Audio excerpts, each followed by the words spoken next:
We're good Tom, to go. we're good to go. Tom, welcome to the program. Hey, Steve, it's nice to be here. Matt, what got you into theater? This is a silly story. I was 18. It was my first semester of college. And one of my best friends, he was starring in the show with the college, and it was his first semester there. He was amazing. And they needed somebody to be the policeman in Arsenic and Old Lace. Oh, yeah, that's a great play. And so he came and he said, "Look, I just need you." And I said, "Okay, I will just go do that." And I went, and I had a ball. That's a great play, too, Arsenic Old Lace. It was wonderful. People say it's dated, but no, it's a great storyline. Yes, the characters are great. Oh, my goodness. So you're hooked. Yes. You never did it in high school or junior high? Never did it in high school, nothing. So what did you do when you were in junior high school? Tried not to get in trouble and did a bad job of it. Oh, come on. You did football or baseball, something, right? I did a little bit of football, but I wasn't very good at it. Didn't really care, didn't have passion. Gave up baseball long before that. Right. And I read books. Music? You didn't even... Nope. I have no talent other than Oh, acting. yeah, right. Come on. What books? What books you like? I'm science fiction nut. Everything. Oh, you're a science... Uh-oh. Everything Robert Heinlein ever wrote is my favorite book. Oh, my goodness. I have a friend, he read so many books, he had to make a catalog when he went to the bookstore because he had forgotten if he had read it or not. He had hundreds and hundreds of books, and he wanted to make sure he didn't. It's easy to do that. Easy to do. Oh, that's. I love those cons. I volunteer at comic conventions. Oh, really? Those Wizard could be World, big too. Dallas and Austin, and then Comic Palooza here in Houston. Oh, yeah. I spent 4 years at the front of Michael Turner's line, and if you're a comic fan, you know who Michael Turner is. Oh, gracious. Or who he was. So you again? I mean, there's a Dragon Con, and there's all these places around. I've not been to anything like those that. Things are huge. Just go in Texas, and but being a volunteer makes it much more fun. Oh yeah, because you can go actually do stuff. You get everything free, and it's minimal work. Do you get the family involved somehow? Sometimes I do. Rosemary and I, for a couple of years, did that, and it was 3 days. It was just the two of us. It was quality time. And, you know, there was 1 year I took her and her favorite anime. All of the voices were there. Wow. Yeah. So I got her involved in the line at the back of it. Yeah. So at the end of the line, everybody else got 1-2 minutes, and they signed the poster.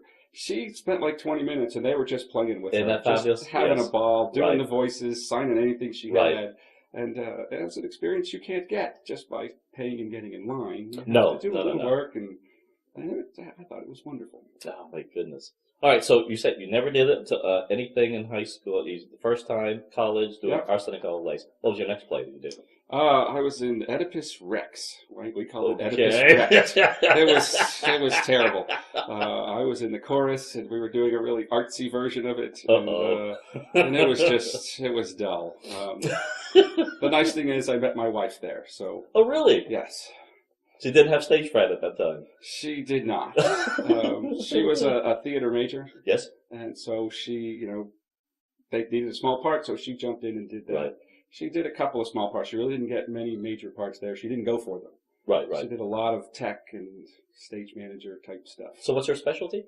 I think she's just a great technical person. Right now she teaches speech and theater. Yes. To 6th, 7th, and 8th graders. Yes. I commend her courage. I am amazed. And so that's what she does is backstage stuff. Oh, really? We got through it, and that was fine. Right. And but yeah, it was just long and slow. One of the cast members on the stage, the chorus, we were on stage the entire time. Yeah. She kept passing out. It was that slow. I think she was locking up her knees or something. We were on stage the entire time. Oh my goodness, those plays are tough though. You have a favorite play that you did in college? It was after college when I did my favorite one. I did The Nerd, and I played Rich Stedman. Yes. And I just had a ball. They just kind of let me loose, and they said go. Right. And I was able to just sort of create something that I had a ball with, and so did everybody else. And it was the best I've ever done. So I really, really enjoyed that. Yeah. Let's talk a bit about character. How do you approach a character when you take on a new play? My method then and now is slightly different. Sure. Then it was I would show up, and my idea was I'm a rock, and I'm going to let the director sculpt me. Yes. If I don't show up and do things, they can't tell me. Right. They like this, they don't like that. If I just show up and wait for them to tell me, I'm not going to get anything. Right. So, I would do anything I could think of. And if they didn't tell me to stop, I kept doing it. Right. And if you do that for a couple of weeks, you will end up creating something wonderful. The director will actually get to be part of that instead of trying to push you to make something happen. Right. I think that the Carol Burnett show, I hadn't done this in 24 years. Wow. I think I showed up with a very ordinary rock. So Sam needed to do a lot to get me stage ready. Right, that's funny. So yeah, this 24-year hiatus. What do you do in real life then? I work at call centers. Okay. Director of organizational development. I work on processes. Okay. What's going on? How do we do it? How do we do it better and cheaper and faster? I think any organization can do that. Not necessarily professional, but nonprofits. Anybody, any group could do that. I really started to like call centers a lot. I started to fit. Yeah. It was the first job I ever went to where I sat down and did it, and I fit. And then later on, as I was moving up, started dealing with numbers and ideas and how do you get information from here to there, and that fits with my personality type. And that's what I really enjoy doing. Absolutely. So, Carol Burnett show. So, how did you find out about Carol Burnett show? I thought about getting back into theater, and I looked around for auditions, and I saw that. And then I was at a Woodlands Chamber of Commerce breakfast, and Carolyn was there. Oh, okay, yes. She had mentioned the show that was going on and the auditions for that. Yeah. And I thought, well, I should go do that. Yep. And then that Sunday passed, and I forgot about it. And Monday came, and I went and looked up auditions, going, I need something like this. And that's when I saw, all right, this is the last night of that. I'm just going to go. Right. I don't know what's going to happen. Nobody knows me. Right. But I'm just going to go. No, we're glad you came with that. Now we got Miriam, doing Cinderella. That one. And in fact, we can get your wife somehow. It's the Carol Burnett show, there too. There was a small part they needed, and they called me one day, and they said, do you know somebody we could get? Because the mom and dad in the short scene, can't be here. And I just called her and said, will you do this? And she said, sure. I was you're kidding. Come on. Wait a minute. She said, so I called back. So it took 5 minutes from somebody calling me going, we need help, until I called back and said, we got this solved. Theater teachers usually aren't in shows because they're so busy with their own shows.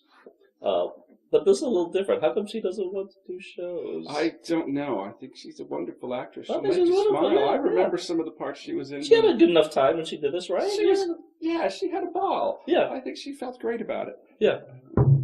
She got me. I know she's thinking of something next year. She was looking at The Wizard of Oz. Okay, there's plenty of...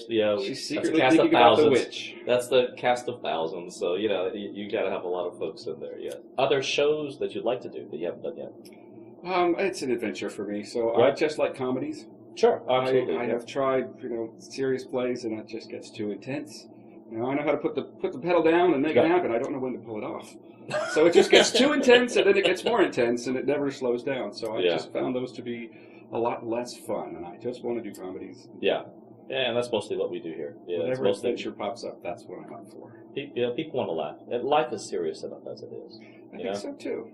And I don't know, your life, my life is certainly that way, so you know what? We need some time to relax, have some fun, and provide other people, a chance to laugh. So you're big into comic books? You still do that? I used to do it a lot more. Yeah. But I still have a large collection. I used to sell a lot on eBay. I had a lot of X-Men, and then the movie came out, and eBay came out, and it all came together. And at the time, one of the things I do is I teach myself to do stuff. Right. Once I learned it, I put it down. I never pick it up again. But at the time, I was teaching myself how to make web pages, how to try and do commerce on the internet, because it was the 90s and everybody was trying to figure it out. Sure. And I sold my X-Men collection and did all right. Mm-hmm. And took the money from that and then just started reinvesting it in other stuff that I wanted.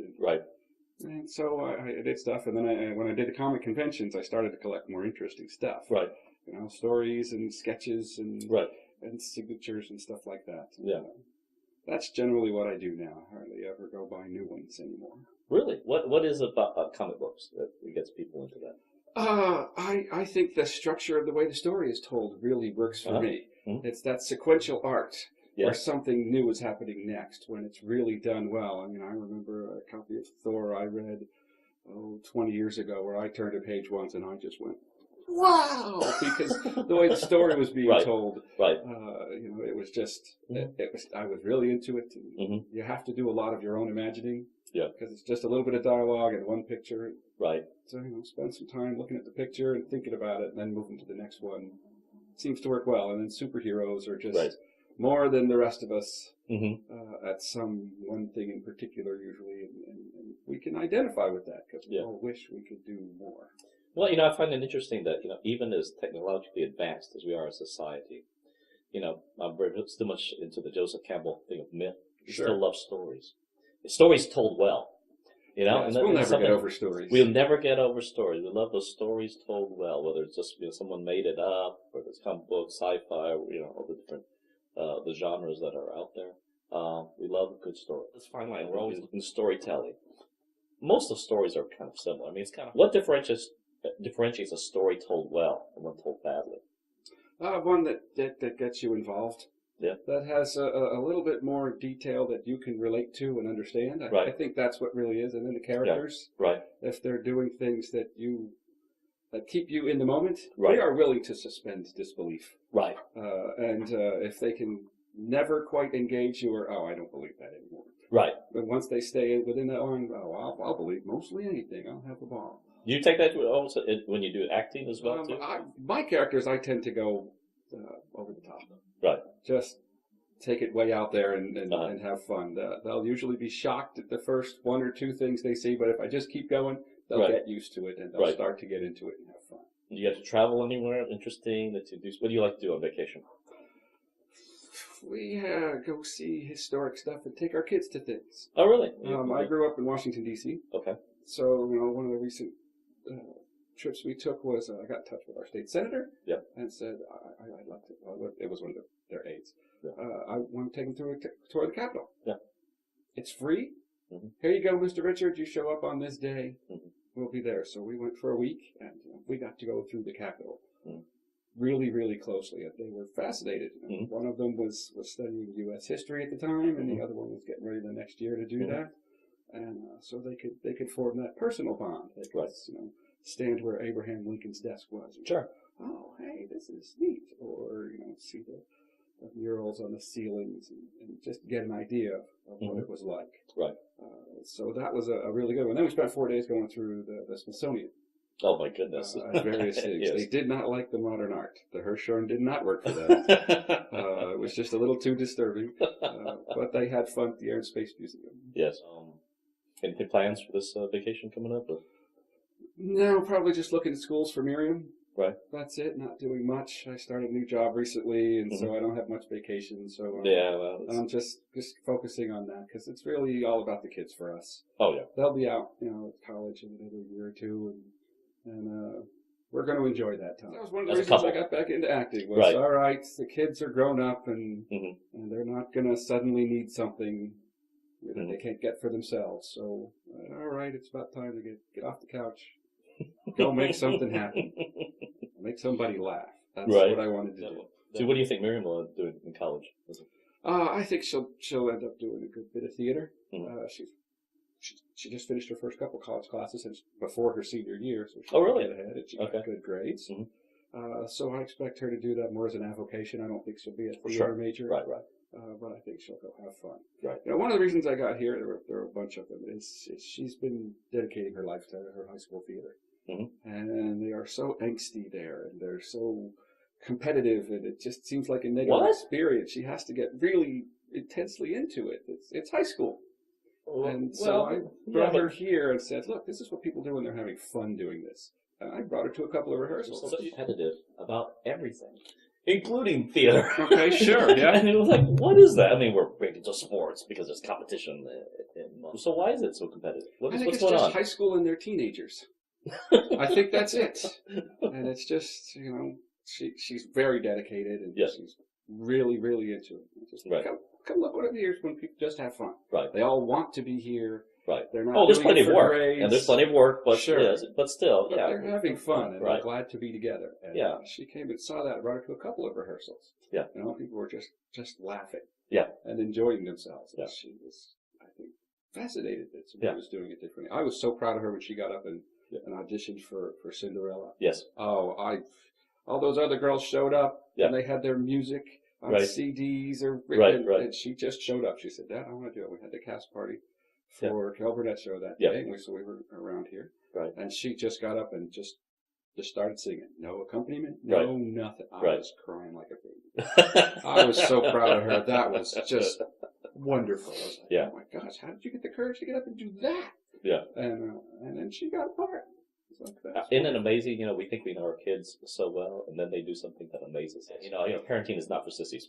No, it's not. It's scary. Our first one, when she came out, it was like an egg. We were just like, oh no, she coughed. Let's take her to the doctor. Where's the manual? Yep. A couple of years later, after the second one comes out, they start yelling. You look over, you go, I don't see any bones and I don't see any blood. Just keep going. And it's not so bad. You start to get immune to some of it. The 15-second rule. If it hadn't been on the rug for at least 15 seconds. Yes. It is amazing. Well, I'm glad that she's having a good time in Cinderella. Again, it's an unusual one because I guess this is the Whitney Houston Brandy version. So there's a little, it's a little more hip, it's a little more edge and certain, a little more comedy in certain things that I remember. Yeah, from the Cinderella, from the Julie Andrews version. Yeah, it's so sweet sugary before. This is not sweet sugary. There's a lot of that in there, but there's a lot of other stuff to just really pull you in and make you go, just laugh hard. There's a couple of moments there where I watched it a couple nights in a row. It was your preview night. Yeah. I'm still laughing at the same joke. Yes. I know it's coming. I'm still laughing. And that's good. Except, I think the best of community theater is we can give everyone a good time. That we ourselves, as the cast and crew, can have a good time, but we still give something back to the community. It's not just about having a good time, although we hope we all do. We hope we learn something as well, and we hope we give something back to the community. We can be a good corporate citizen.